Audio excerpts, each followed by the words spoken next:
I am historically armed. Hello and welcome back again. It's been a while. I think I just uploaded a video before this one just a while ago, but I was surprised that while I was going through my phone, I saw the breaking news that Kashim Shettima, sorry if I'm not pronouncing it well, you know, come on, different tribes I would say, is now the running mate with Bola Ahmed Tinubu. Before we were thinking 𝐻𝐻𝚘𝚗𝐝 was going to agree and then be his running mate, but of course we know 𝐻𝐻𝚘𝚗 is 𝐻𝐻𝚘𝚗. But let's look at the person of Kashim. Who is he really, and what do we have to know about his person? Now before we go into detail of who he really is, this is what he had to say about the person of Goodluck Jonathan. And if you know the famous idea or the famous trend as at when the whole candidacy thing was rolling on social media, that Osibanjo should go and sell ice cream or whatever, yes, of course, he was the one that made that statement. Listen to what he had to say. We were really nibbling at the ribs of the Jonathan administration, making the point that even the military that we had was inferior in terms of discipline and in terms of equipment compared to that of Boko Haram. And it was a time in which everybody was frightened. How did it affect your relationship with the center? Well, my relationship with the center was at best frosty, even in the best of times. But I made deliberate efforts to have a cordial relationship for the collective good of our people. And to be fair to former President Jonathan, he's essentially a good man. We have to give it to him. He's essentially a good man, but sometimes I call him an honest simpleton because he is vulnerable to the antics of the people around him and assorted crowd of reactionary elements, tribal teen gods, religious fanatics, very backward politicians, retrogressive politicians from the north.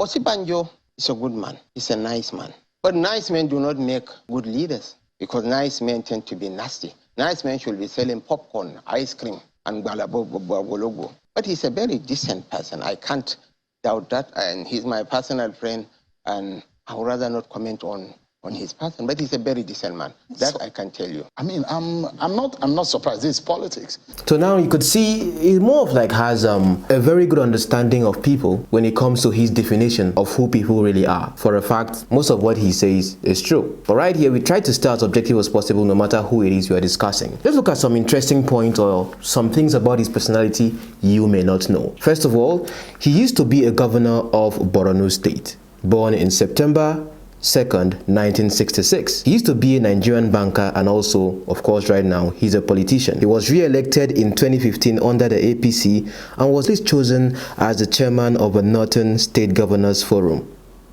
covering over 19 states. That's someone that had influence, I must say. Has he accepted at this point right now? It is not said if he has accepted or not, because when Bola Ahmed Tinubu went to go and meet the president, Muhammadu Buhari, when he was coming out, that was when he made the announcement. So he has told the president about his choice of candidates. Of course, they'll have a couple of other discussions over there. And let's see if he gets to accept the position, or would I say, the offer of being his running mate, which I think he would accept. Do you think he wouldn't accept? I guess he would.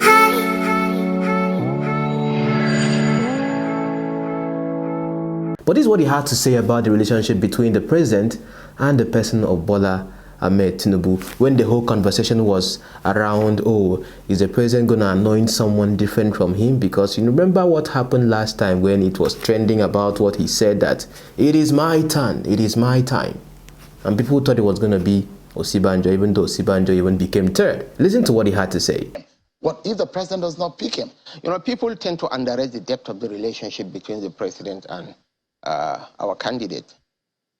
Their relationship precedes 2015, 2014. And the president is a man of conscience who holds Asiwaju Tinubu in the highest esteem. If at all, President Buhari, a man of conscience, a God-fearing man, will anoint any candidate. That candidate has to be Bola Tinubu. Interesting, I would say. So now one thing I would say that I found really interesting about his person is that he has a very good sense of memory, especially when it comes to politicking.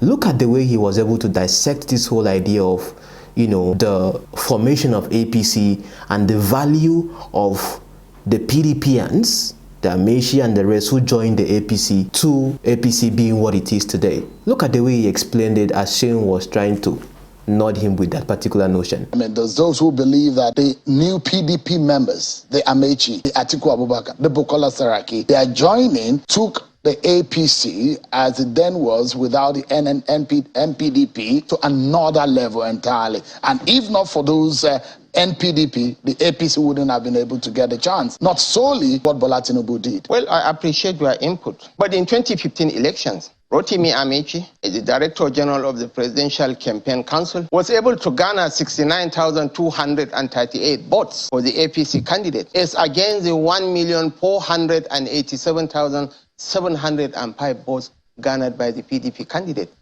President Jonathan got the highest quantum of votes in 2015 elections in Rivers State. He got the highest percentage of votes. In Rivers State, he got 94.44%. Facts do not lie. People may make efforts to distort history. In the whole of the South, Les Edo, President Buhari got 210,131 votes. Less than what?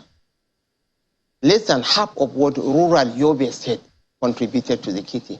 And politics, as Steve O'Neill said, is local. Your ability to generate votes establishes your relevance. But Asiwaju and his team, the Southwest, in 2011, because we have to compare figures. In 2011, the president got 72,000 votes in Oyo State. By 2015, he got 562,000 votes. In Ekiti, he got 2,689 votes in 2011. But in 2015, he got 120,133 votes. In Ogun, he got 17,654 votes in 2011, as against the 308,290 votes he got in 2015. I can roll out all this. I am historically armed.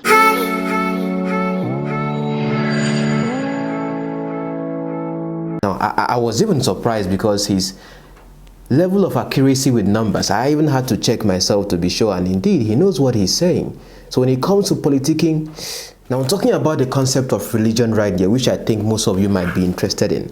It being a Muslim ticket, the whole idea of Nigeria becoming Islamized and all that, because I will see those kind of conversations in the comments. Let's try to stay as objective as possible. Listen to what he said 5 years ago to this particular point when he was having an interview on TVC about the concept of Nigeria religion, also talking about other tribes that were living in Borno or that are still in Borno, and his general idea about Nigeria as a country, and he himself being the governor of a state that is mostly dominated by Muslims. This is what he had to say. As the Christians in Borno, they are our brothers and sisters. They were born, bred, battered, and toasted right in the heart of Borno. Are we going to barbecue them? Are we going to drive them into the lecture? We have a moral obligation to provide a level playing field. This is why I made deliberate efforts, affirmative action, to see that in every initiative, we make sure that the Christian community, not even the Christian community, I don't even subscribe to this notion of settlers and so on, non-indigens and so on. We have a very vibrant Igbo community in Maiduguri. One of my special advisors on community relations is an Igbo man from Anambra State. One of my senior special assistants, the closest to me, one of my closest senior special assistants, is an Orobo man. Really? Yes, and he was born, bred, battered, and toasted right in the heart of Maiduguri. He speaks Hausa better than I do. So I believe that we have to run an inclusive government. We want people to have a sense of belonging and to contribute their quota to the development of our state. And in Borno, especially in southern Borno, most families are mixed up.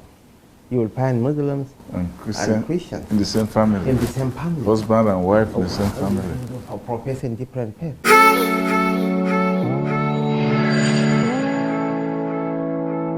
So the way I'm looking at him, except like we know already, politicians, they could say A and their meaning B, or they could say some things out, but it's different from what it is that is in reality.